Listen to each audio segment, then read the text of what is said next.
What if I told you that the company behind Ram, Jeep, Dodge, and Chrysler just blew up the entire affordable truck market and almost nobody in America was paying attention? Because on May 21st, 2026, Stellantis CEO Antonio Filosa walked onto a stage in Auburn Hills, Michigan and announced something that should have been front page news everywhere. A brand new dirt cheap compact pickup truck is heading to the United States, and it's going to shake Ford's best-selling Maverick to its very core. Let's back up for a second, because you need to understand just how unexpected this moment really was.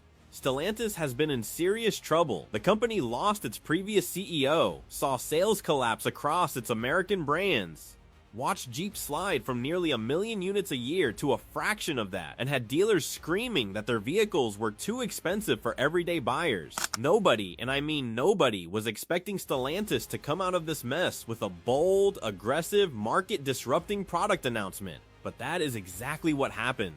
Filosa unveiled what he calls Fastlane 2030, a jaw-dropping $70 billion, 5-year turnaround plan that targets 11 brand new vehicles for North America alone. But buried inside that enormous announcement was the detail that every truck lover, budget buyer, and auto industry analyst completely underestimated, and it's positioned to be the most affordable pickup truck this country has seen in years. We're talking a compact, unibody truck that in some markets has been priced at the equivalent of around $18,000 to $20,000, the kind of number that makes you do a double take when every Ram 1500 on the lot today is pushing $60,000 or more. It's not a concept. It's not a rendering on a PowerPoint slide. Now, after watching the Ford Maverick turn into one of the hottest trucks in America and seeing buyers practically beg for something affordable with a bed, Stellantis has finally looked at the data and said, we need this in the United States right now. The Rampage rides on a unibody platform shared with the Jeep Compass and Alfa Romeo Tonale,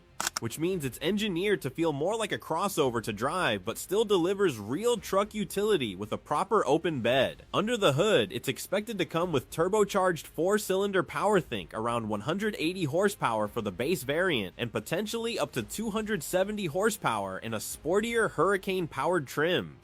That's not supercar territory, but for a compact pickup you're driving every single day, going to work, hauling mulch on the weekend, and parking in a tight city garage, it's absolutely more than enough.